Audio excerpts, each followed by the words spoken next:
Bonsoir. La Libye, la Centrafrique et maintenant le Mali, la société militaire privée russe Wagner étend sa toile partout en Afrique.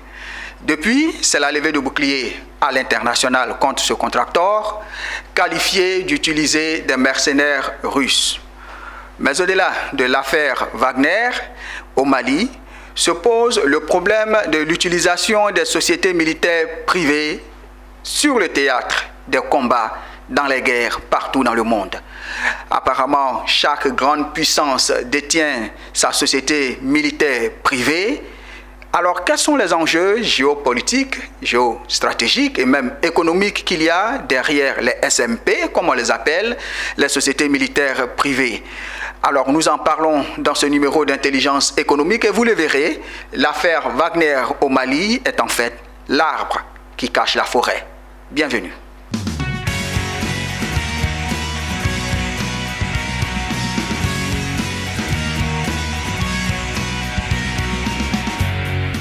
Va-t-on vers la privatisation de la guerre? On en parle dans ce numéro d'intelligence économique et je suis avec deux invités sur le plateau. Monsieur Alain-Serge Kouadiokwame, bonsoir. Bonsoir, Monsieur Sibaï. C'est un plaisir pour moi d'être sur votre plateau de télévision. En réalité, je suis infiniment reconnaissant pour l'opportunité que vous m'offrez de m'exprimer devant les téléspectateurs nationaux et internationaux. Merci beaucoup, Monsieur Serge Alain. Je rappelle que vous êtes consultant en développement. Effectivement. Sur le plateau, il n'est plus à présenter, hein? Monsieur Sadia Zouzou, bonsoir. Bonsoir, Jean-Charles Sibaï. C'est toujours un plaisir pour nous de vous avoir sur le plateau. Le plaisir est également partagé pour moi aussi. Vous êtes spécialiste en intelligence économique et stratégique. Exactement, monsieur Jean. Alors, le sujet est d'actualité, hein? Doit-on privatiser la guerre? Et pour en parler, c'est le cas Wagner au Mali. Alors, Sadia, une société militaire privée, qu'est-ce que c'est? Et qui est Wagner? Bon, merci beaucoup Jean-Charles Sibaï pour l'opportunité que vous nous donnez de pouvoir parler d'un sujet qui est très important actuellement, qui focalise au niveau de l'actualité, au niveau des conflits en Afrique. Ici, c'est le recours à la société Wagner en Afrique. Ici. Il faut dire que le recours aux forces non officielles dans les théâtres d'opération n'est pas un fait nouveau. Et depuis très très longtemps, c'est un phénomène qui existe. Il faut dire que tout récemment quand même, le recours aux sociétés militaires privées, autrement appelées contracteurs, a visiblement commencé dans les années 1990, et ici particulièrement en Afrique, avec la création de l'entreprise militaire privée Executive Outcomes. Donc, Executive Outcomes a été créé dans les années 1990. Et ça, c'était en Afrique du Sud? C'était en Afrique du Sud par Ibn Barlow. Ibn Barlow, c'était un soldat des forces spéciales sud-africaines, dont l'objectif qui était dans l'armée sud-africaine, dont l'objectif principal était évidemment de museler un peu les actions de l'ANC qui menait ses activités sur le terrain. Alors donc l'armée, hein, qui est un rôle régalien de l'État, oui. Mais à côté, l'État sud-africain a utilisé la société militaire privée pour contrôler l'ANC. Oui, non, je veux dire qu'au temps de l'apartheid, je voulais dire qu'au temps de l'apartheid, je veux dire que Ibn Barlow était membre des forces spéciales. Okay. Et donc, vous avez vu avec 1990, avec la fin de l'apartheid et avec l'arrivée de l'ANC au pouvoir, les donnes avaient changé. Donc, il fallait se reconvertir. C'est ainsi que Ibn Barlow a créé la société Executive Outcomes dans les années 90. Et les premières actions qui ont été menées par Executive Outcomes se sont déroulées en Angola pour pouvoir protéger les sites sensibles pétroliers de l'Angola qui étaient entre les mains de la guérilla de l'UNITA dirigée alors par Jonas Savimbi. Et donc les opérations qui ont été menées par Executive Outcomes ont été positives et ont eu un impact très très important et ont déclenché, je veux dire, la création, le recours aux sociétés militaires privées dans le monde. Et bien entendu, donc, après ça, maintenant, cela a fait tache d'huile. Et cela a fait tache d'huile maintenant. Avec la fin de la guerre froide dans les années 90, il y a eu un impératif quand même qui était qu'il fallait réduire les dépenses budgétaires dans les pays européens puisqu'il n'y avait plus pratiquement d'enjeu. Le communisme avait été vaincu par l'OTAN, etc. Donc il est apparu avec la résurgence, l'arrivée aussi de nouveaux conflits sur le théâtre des opérations. Donc le recours aux sociétés militaires privées est devenu plus que nécessaire. Donc nous avons eu donc la création de d'autres sociétés militaires telles que Blackwater en ce qui concerne les États-Unis. Et dans d'autres pays, Aegis Force Service, qui est une société britannique, et une autre aussi en France. Je crois que la France, la société militaire privée, c'est Amarante International. Il y a aussi Scopex, et puis d'autres sociétés militaires privées. Mais globalement, dans le monde, il y a aujourd'hui 1 million, je vais dire environ 1500 sociétés privées qui ont été identifiées. Donc je vais dire que c'est un phénomène... Des sociétés militaires privées qu'on retrouve sur les théâtres de combat. Exactement, et les sociétés militaires privées ont eu, depuis, comme je l'ai dit, depuis 1990, aujourd'hui, partout à travers le monde, il y a environ, je dis, 1500 sociétés privées qui ont été formellement identifiées et qui travaillent avec les États. Je veux dire, une société privée ne s'invite pas dans un théâtre d'opération. Les sociétés privées contractent avec les États, avec les grandes entreprises, les multinationales, pour pouvoir sécuriser les sites sensibles sur, par exemple, les zones minières et puis d'autres zones. Il y a aussi des organisations internationales, par exemple, comme l'ONU, qui a recours aux sociétés militaires privées. Voilà, donc globalement, voici ce que je peux dire. Maintenant, vous avez posé une question. Oui, alors c'est très rapidement. Oui, la question que vous avez posée tout à l'heure. Oui, Wagner, donc Wagner est une entreprise, on peut le dire, est une contracteur, c'est une société militaire privée créée par un oligarque russe, un proche de Vladimir Poutine, qu'on appelle Prigogine, qui a créé cette entreprise. Mais il faut le dire, la Russie, l'État russe dément tout lien officiel avec la société Wagner, avec laquelle elle dit qu'elle n'a pas de lien officiel. Et d'ailleurs, même la législation en vigueur en Russie interdit l'utilisation et le recours au mercenariat et aux sociétés militaires privées. Ok, le fait est que Wagner est annoncé au Mali et une partie de l'opinion malienne salue l'arrivée de Wagner qu'ils espèrent de tout leur vœu. Alors, est-ce incontournable l'affaire Wagner au Mali?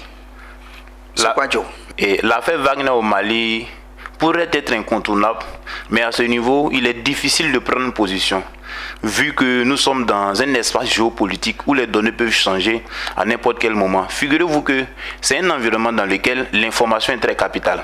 Mais quand on regarde un peu l'intervention de la Russie à travers Wagner au niveau de la Centrafrique et les différents atermoiements, les balbutiements que la force Barkhane a eu au niveau du Mali amènent à penser.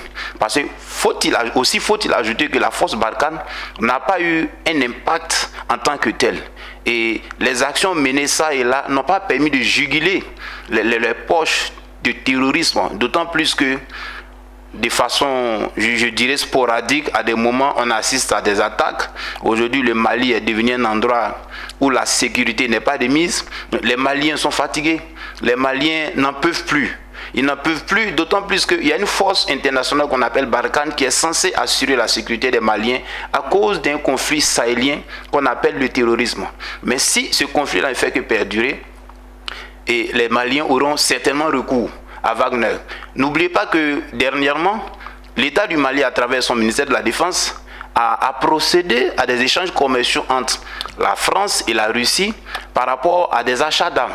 Et selon les rapports de ces échanges commerciaux, ces achats-là se sont effectués en un temps record. Et la célérité avec laquelle... L'achat d'armes entre le Mali et la Russie. La célérité avec laquelle ces différentes opérations militaires ont été effectuées et était au grand satisfecit des autorités maliennes. Donc je dirais que ça pourrait annoncer l'arrivée de Wagner au Mali. D'autant plus que, faut le dire, il faut le reconnaître, la France est en perte de vitesse au niveau de l'Afrique subsaharienne. Est-ce que nous ne sommes pas en train d'assister à une reconfiguration de l'espace ou bien de l'influence géopolitique des États occidentaux au niveau de l'Afrique subsaharienne? C'est une problématique qu'il faudra suivre de plus près parce que l'Afrique En Afrique, les lignes sont en train de bouger. Les lignes sont en train de bouger. Merci les lignes sont en train de bouger. Merci beaucoup. Les lignes sont en train de bouger. Alors, Sadia, j'ai une question. Et on sait que le mercenariat est généralement interdit. Mais là, on voit des sociétés militaires privées sur les théâtres d'opération. Et quelle est leur palette d'action, ces sociétés-là? Bon, je réponds à votre question. Vous avez dit le mercenariat, en principe, est une activité qui est illégale. Peut-être qu'on aura l'occasion d'en parler un peu plus. Je vais dire que, de façon générale, le nom sous lequel ces activités sont connues aujourd'hui, ce sont les sociétés militaires privées, ou bien soit contracteurs. Alors, et je vais dire que... Donc, des sociétés qui recrutent des combattants, oui, et des combattants qui ont un contrat, oui, avec ces sociétés. Oui, mais bien entendu, c'est ce que je suis en train de dire. Mais qui ne sont pas des soldats de l'État qui les envoient. Oui, mais bien sûr, c'est ce que je suis en train de dire. Je disais que, par exemple, on n'a pas beaucoup de complexes dans le monde anglo-saxon. C'est très connu que le gouvernement américain a régulièrement recours aux sociétés militaires privées, notamment la plus importante, c'est Blackwater, qui est devenue maintenant Academy. Academy revendique environ 10 000 combattants. Et puis aussi, et donc pour parler de... Ils ont été particulièrement très actifs en Afghanistan. Oh, bien entendu, ils ont été particulièrement actifs en Afghanistan. Et puis donc, il faut dire que les palettes d'activités de ces sociétés militaires privées, là, c'est d'abord, il y a le renseignement, il y a la formation, il y a le soutien logistique, il y a le renseignement. Parfois, certaines sociétés militaires privées interviennent directement sur le théâtre des opérations. Et il y en a d'autres, par contre, qui se limitent seulement à faire du renseignement et à véritablement fournir d'autres types de prestations qui sont beaucoup plus larges, comme je venais de dire tout à l'heure. Donc, je veux dire que ce ne sont pas seulement... ce ne sont pas seulement les États qui ont recours à ces sociétés militaires privées. Il y a aussi des grandes multinationales qui ont envie de sécuriser, par exemple pour des raisons de sécurité, certains sites, je vais dire très sensibles, comme les raffineries de pétrole, les champs de pétrole, les champs miniers, etc. Et aussi d'autres organisations internationales. L'ONU a eu recours par le passé au service des sociétés militaires privées. Donc je vais dire que ce sont des entreprises qui sont légalement, je vais dire, enregistrées et qui... Donc c'est une activité légale. C'est une activité légale. C'est une activité encadrée. C'est une activité légale encadrée et qui entre dans ce qu'on appelle le complexe militaro-industriel. Le complexe militaro-industriel est considéré un peu ce qu'on appelle le triangle de fer. C'est-à-dire il comprend les acteurs de l'industrie de l'armement, il comprend aussi les décideurs politiques et aussi il comprend une autre partie des forces et des sociétés militaires privées, donc qui fournissent la main-d'œuvre. Alors donc, comment ces personnes sont recrutées? Généralement, comme en parlant du complexe militaro-industriel, les États-Unis ont mis ce système en place, c'est que des généraux, des forces spéciales qui appartiennent à des unités spécialisées après leur retraite sont, je vais dire, c'est une façon de le dire, mais sont, je vais dire, envoyés, sont nommés à la tête de grandes entreprises militaires pour pouvoir servir de sous-traitants aux entreprises nationales. Donc, et à cela aussi, il faut ajouter les grandes entreprises, les GAFAM telles que Facebook, etc., qui travaillent de façon indirecte dans le complexe militaro-industriel. Il n'y a pas seulement que les États-Unis, il y a aussi les grandes puissances. Tout à l'heure, nous avons parlé de la Chine. Le patron de Huawei, c'est un ancien général de l'armée chinoise. Donc, je veux dire, en France aussi, c'est de façon un peu plus discrète parce que je veux dire qu'il y a quand vous consultez la littérature, vous ne voyez pas beaucoup de choses sur le fonctionnement des entreprises des sociétés militaires privées françaises, mais il y en a. Donc j'ai parlé tout à l'heure de Amarante International. J'ai parlé aussi, après Amarante International, aussi d'une autre compagnie, Secopex, et puis une autre DCI qui fournit et à la fois du matériel militaire, mais qui fournit aussi de la formation aussi aux autres pays à travers le monde. D'accord. Alors, M. Kouadio, si on revient au Mali, quel est l'intérêt de Wagner d'aller au Mali? Bon, il faut dire que Wagner, à la base, est une société militaire privée.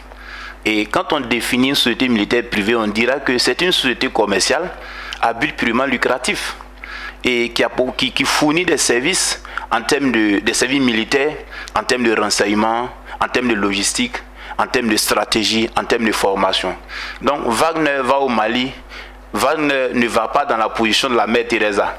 Wagner va au Mali pour faire des intérêts, pour avoir des bénéfices. Au-delà de ces bénéfices, il y a l'apport logistique, l'apport militaire, l'apport stratégique qu'elle apporte aux soldats maliens. Mais n'oubliez pas que une structure de sécurité privée, je dirais, qui est une structure commerciale, intervient, je dirais, pour 3 buts. La première raison, c'est que les États qui accueillent ces structures-là ont des faiblesses, ont des carences au niveau des institutions gouvernementales.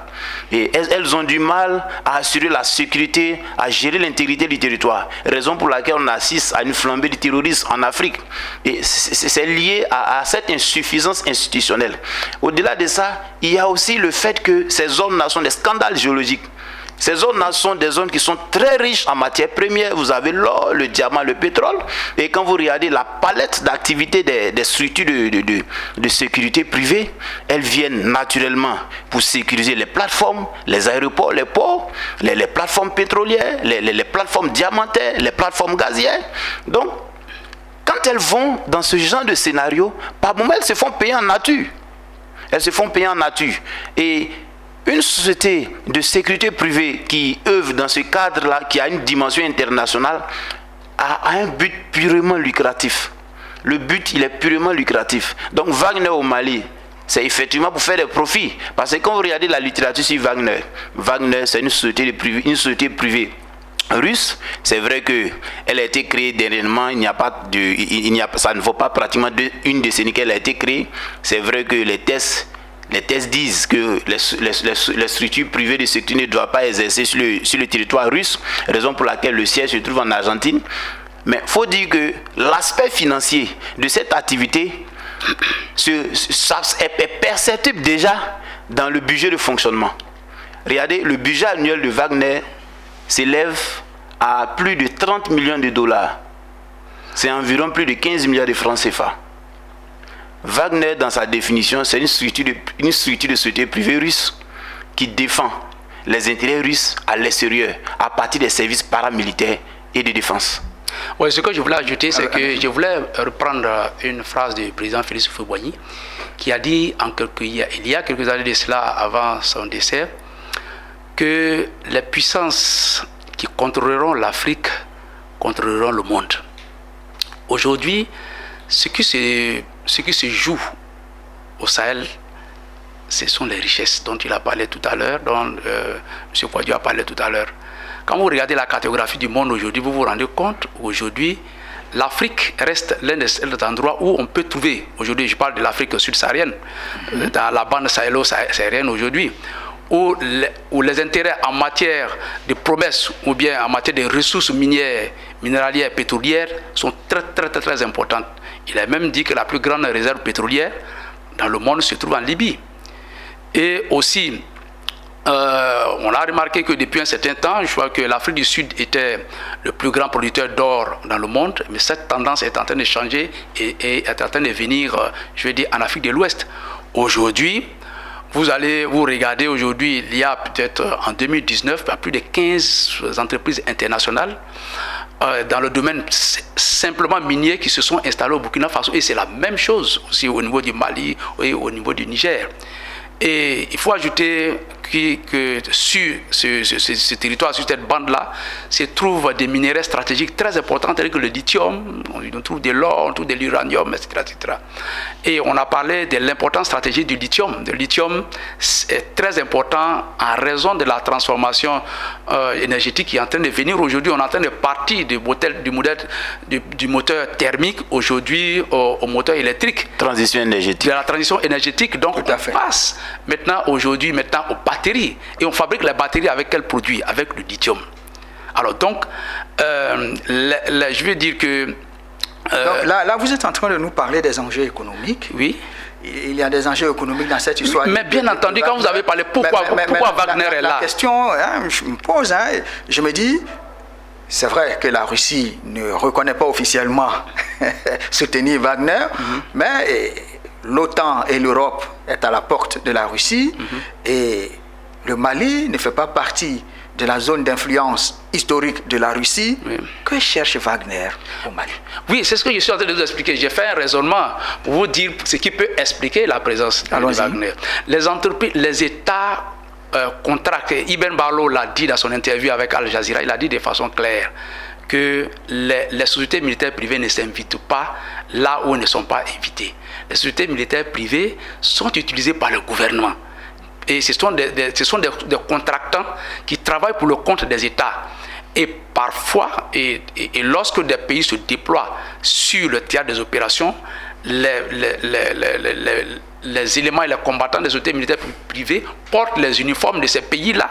Donc on ne peut pas faire la distinction de facto entre un militaire de l'armée régulière et un militaire qui vient d'une société militaire privée. Donc je veux dire que toutes ces entreprises, enfin tous ces États qui se retrouvent dans le théâtre des opérations, je veux dire au Sahel actuellement, utilisent les sociétés militaires privées. Donc je veux dire que Wagner, la Russie ayant perdu je vais dire, un peu la main en Libye, a décidé, je vais dire, de revenir. Parce que n'oublions pas que la Russie fait un retour en Afrique. La Russie était présente en Afrique pendant la guerre idéologique entre l'Est et l'Ouest. Alors donc la Russie revient. Mais comme je vous dis, comme toutes ces entreprises et tous ces États travaillent avec les sociétés militaires privées parce que le Sahel n'est pas, je vais dire que n'est pas un théâtre ordinaire. Donc pour limiter les pertes en vies humaines, vous comprenez que les entreprises utilisent ces sociétés militaires privées. En plus, elles reviennent moins chères. Oui, mais les sociétés militaires privées, les éléments meurent aussi. Oui, les éléments meurent, mais les éléments des sociétés privées qui meurent ne sont pas comptabilisés dans le nombre de morts officiels dans l'armée des pays qui interviennent. Il ne faut pas oublier que dans les pays occidentaux, par exemple, l'opinion publique est véritablement je vais dire qu'elle est très forte, elle peut même faire tomber des hommes politiques. C'est pour cela que pour pouvoir faire face à cette situation, par exemple, que ces pays-là utilisent les sociétés militaires privées et ça limite leur engagement lorsque, par exemple, il y a des pertes d'hommes sur le terrain. Ok. Ce que je vais ajouter pour renchérir, il faut dire que les sociétés militaires privées sont des sociétés qui payent très bien les différents soldats, ce qu'on peut appeler les contracteurs. Figurez-vous que plein de sociétés militaires privées ont débauché à la CIA, au FBI, à telle enseigne que des décisions ont été prises visant à interdire de tels recrutements. Donc c'est dire que derrière ces sociétés militaires privées, il y a une très grande manne financière. Et regardez un peu les endroits où ces sociétés militaires privées s'installent. C'est des endroits, je l'ai dit tantôt, ce sont des scandales géologiques, ce sont des zones très riches en matière de ressources naturelles, en matière de ressources minières. Donc voici un peu les raisons. Okay. Oui, mais j'ai renchéri pour dire même que le coût, les recherches que nous avons faites nous ont permis de savoir que le coût des mercenaires, si on peut le dire, parce qu'il y a une distinction entre le mercenaire, entre le combattant et le contractant. Bon, là, on ne va pas rentrer dans cette définition juridique, mais le coût avoisine à peu près $1000 par jour, le coût de location. $1000 par jour. $1000 par jour, ça va à 600 000 francs CFA par jour.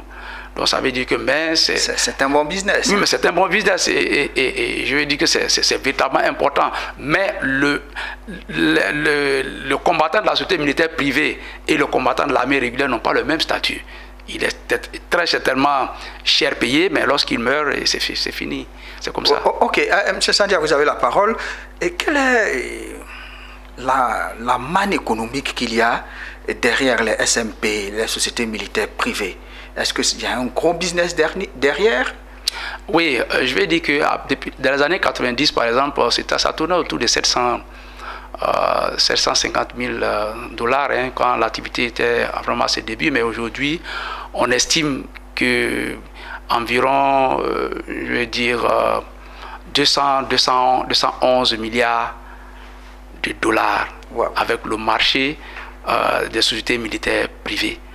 Et 211 milliards de dollars, ça fait environ 120 000 milliards de francs CFA. Peut-être le marché. Et encore, le marché n'est que, je vais dire, à ses débuts.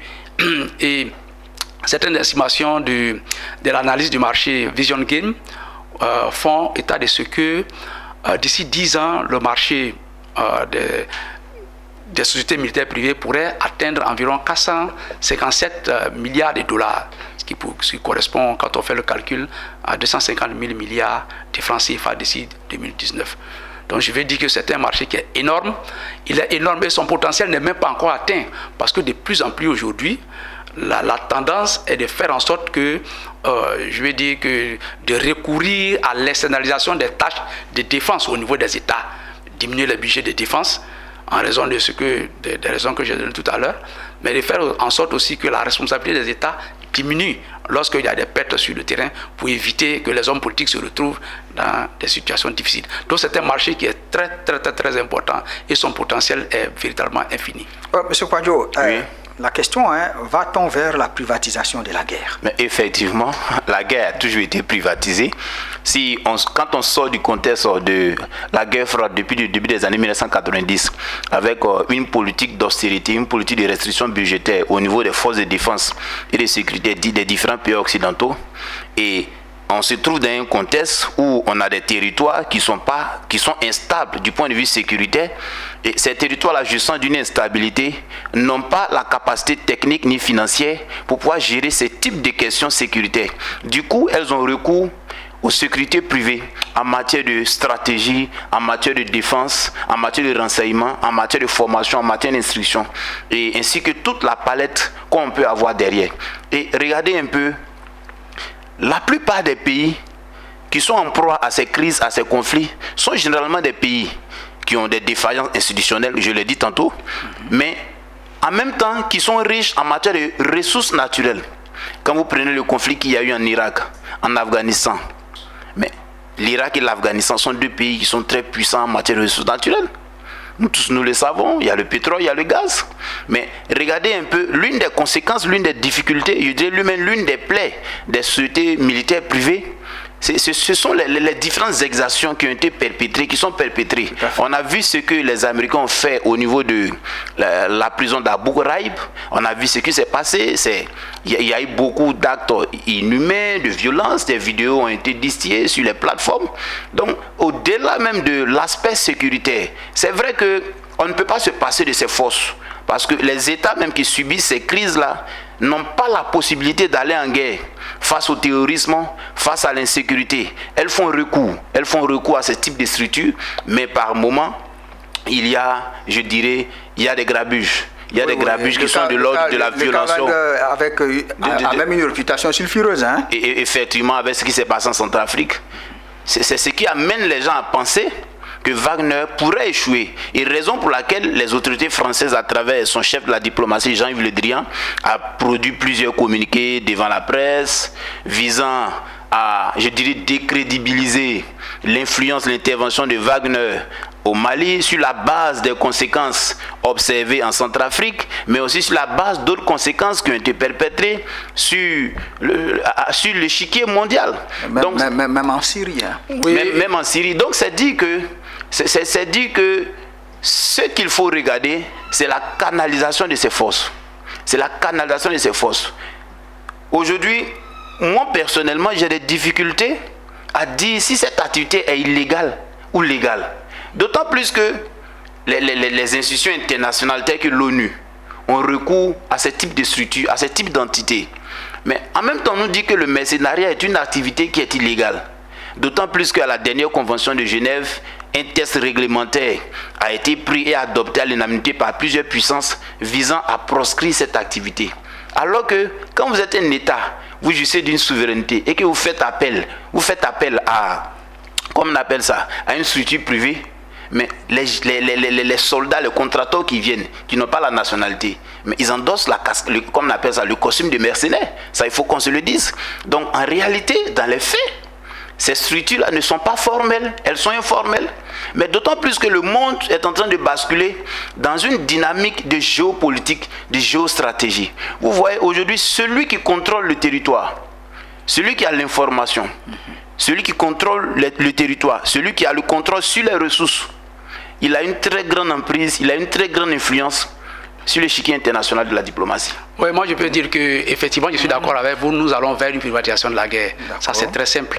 Mais je veux dire qu'habituellement, l'exercice de la violence légitime au niveau de l'État ce sont des prérogatives régaliennes au niveau d'un État. Mais sur le plan international, quand même, il y a le rapport de Lakhdar Brahimi dans les années 2000, je crois 2009 ou 2010, qui a préconisé l'utilisation de l'externalisation, de l'outsourcing, on dit en anglais l'outsourcing, l'externalisation des tâches de défense au niveau des États. Parce que l'externalisation apporte des solutions pour pouvoir réduire les budgets au niveau des dépenses. Donc je vais dire que mon frère Kouadio a dit tout à l'heure qu'effectivement c'était une activité illégale. Bon, mais il faut se poser la question de savoir, est-ce qu'une une entreprise qui contracte, d'abord qui est enregistrée de façon officielle et qui contracte avec l'État pour pouvoir externaliser, dans le cas de l'externalisation de certaines tâches, je veux dire, est-ce que ces entreprises peuvent être considérées comme des entreprises illégales? Okay. Normalement, le mercenariat de façon générale est une activité qui est proscrite, mais tout le monde le dit, mais dans les faits, de façon générale, dès l'instant où une société dite privée peut, dont on utilise les services pour pouvoir accomplir certains actes au niveau de l'État, on ne peut pas dire. Là, c'est quelque chose qui est un peu ambigu. Un jeu de mots, non, ce ne sont pas des mercenaires, mais ce sont des contractants. Oui, mais c'est un jeu ambigu parce que... Mais en réalité... Excusez-moi, quand vous prenez l'accord de 1949, il y a une différence, une nuance entre les contractants et les combattants et les mercenaires. Donc, on veut dire que les contractants, ils ne font que peut-être faire de la formation, mais les combattants, ce sont les armées régulières, les milices et les forces qui sont organisées, c'est-à-dire les forces de la société civile qui sont organisées, qui sont armées. Mais par contre, le mercenaire, lui, il est recruté, d'après la définition, il est recruté comme étant quelqu'un qui est recruté par une partie qui participe au combat, mais qui n'est pas légal. Donc, je veux dire que c'est un jeu de mots qui existe. Mais parlant de tout à l'heure, M. Kouadio a parlé de réputation sulfureuse. Je veux dire que nous sommes... ce qui se déroule là, c'est une guerre économique. Et dans la guerre économique, je veux dire que l'un des éléments qui est utilisé, c'est la guerre médiatique. Donc lorsque vous trouvez du côté francophone, on parle de Wagner comme une entreprise sulfureuse qui a commis beaucoup d'exactions, etc. Mais ça, c'est de bonnes guerres. Parce que normalement, dans le domaine de la guerre médiatique aussi, il faut noircir l'autre. Mais je ne suis pas en train de dire que les mercenaires de Wagner sont des enfants de cœur. Mais je veux dire qu'il y a eu des allégations aussi, des mauvais traitements aussi qui ont accusé l'armée française aussi en Centrafrique. Donc, je le dis. Une chose est sûre, c'est que l'annonce de l'arrivée de Wagner au Mali a mis à vif les nerfs des autorités françaises. Effectivement, parce qu'il ne faudrait pas qu'on se le cache, la France a un précaré. Voilà. On le sait tous, les pays de la zone UEMOA, certains pays de l'Afrique centrale, sont des pays qui sont sous l'autorité de la France. Je dirais à tout point de vue. Figurez-vous que dans ces différents pays, la France contrôle tout le secteur stratégique des économies. Que vous preniez les BTP, l'énergie, le port, les télécommunications. En réalité, ce sont des économies qui sont détenues par des grands groupes français tels que Bolloré, tels que Bouygues, tels que Sogea Satom. Donc, voir la Russie à travers Wagner, je dirais, s'immiscer dans un tel pays qui est riche en matière de ressources aurifères, c'est comme si la France était en train de voir sa marge de manœuvre diplomatique et géostratégique, son influence se réduit. Donc il est normal que la France produise des déclarations visant à ternir l'image de Wagner au Mali, d'autant plus que Wagner s'est imposé, s'est implanté en Centrafrique.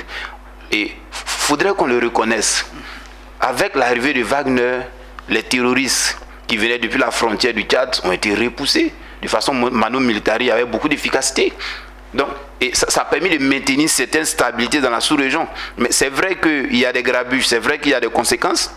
Mais Wagner, son intrusion dans l'aspect géopolitique, géospatial de la zone subsaharienne, je dirais, vaut son pesant d'or pour ceux qui les ont sollicités. Mais quand on prend le cadre de la France, avec principalement le Mali, c'est une affaire d'intérêt qui est en jeu.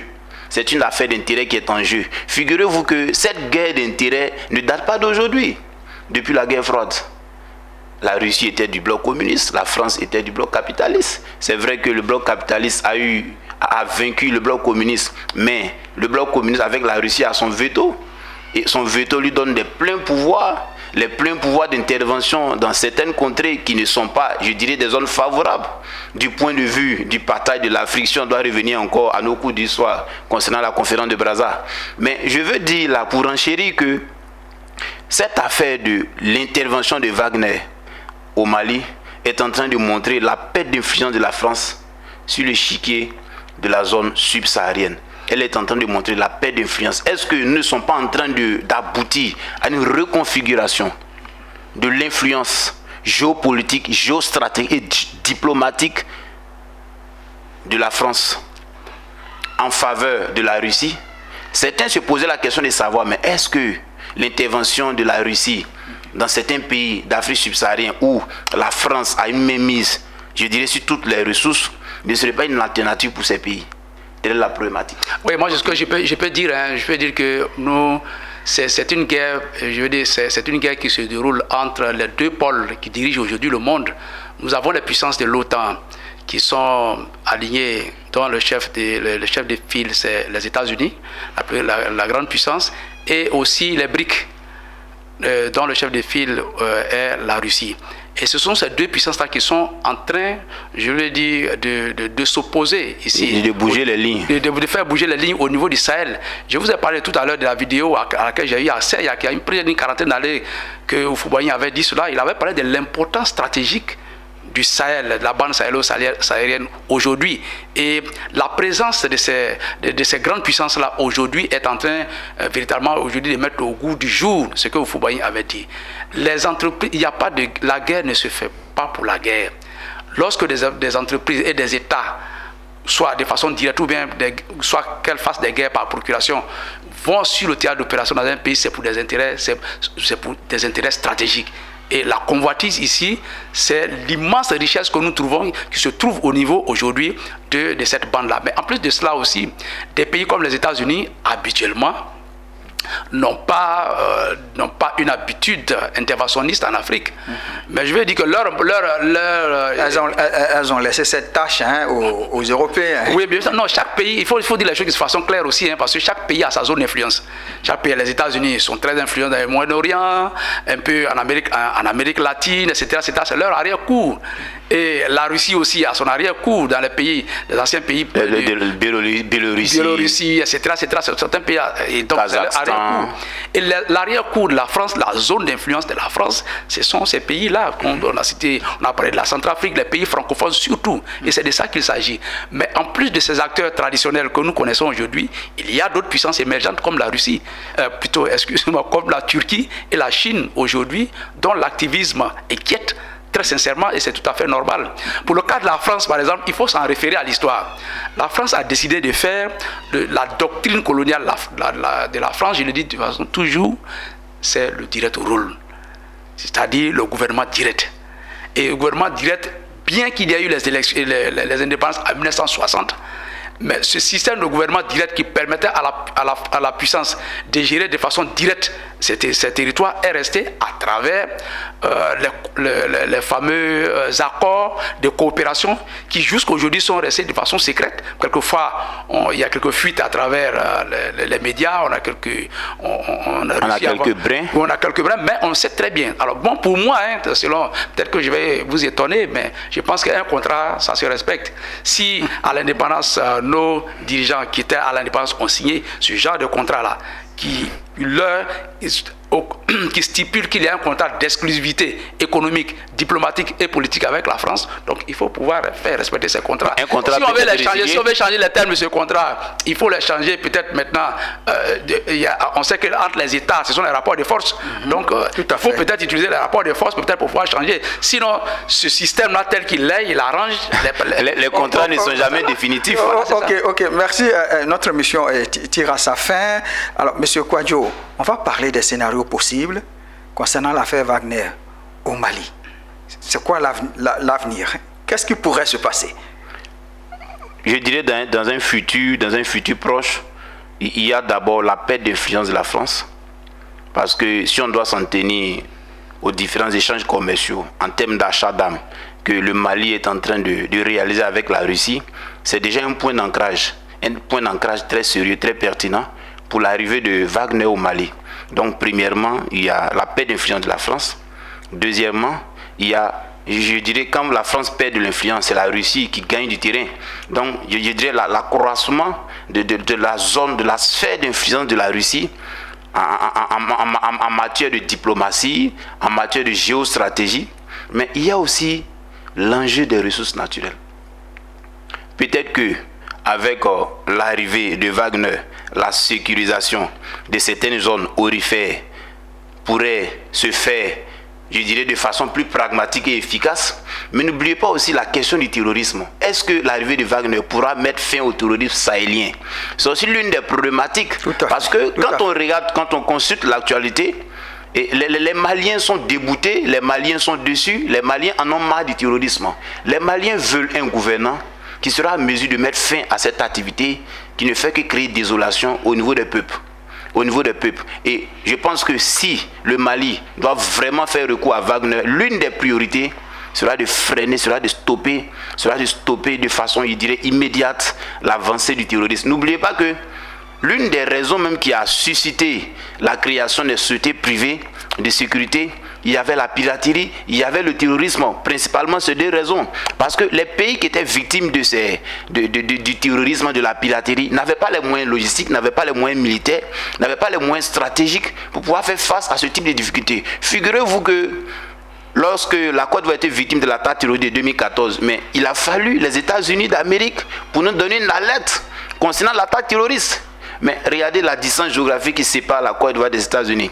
Bon, c'est vrai que les Américains, avec les puissances militaires logistiques, ont des bases militaires à chaque 150 km de chaque côte. Et avec les systèmes de renseignement, aujourd'hui, les Américains sont très poussés. Les Américains ont pu fournir une telle information à la Côte d'Ivoire. Donc, c'est dire qu'un pays qui est vulnérable, effectivement, dans ce genre de situation, a forcément besoin. D'accord. Le scénario possible oui, à court terme, je pense, à court terme, Wagner finira par s'installer au Mali. Je veux dire que les autorités, les pouvoirs publics et la jeune qui dirige le Mali actuellement arrivent à un stade où il lui sera difficile de faire marche arrière. Ça, c'est un fait qui est véritablement important. Il y a aussi, mais quand on parle de Wagner, on parle aussi de l'État russe.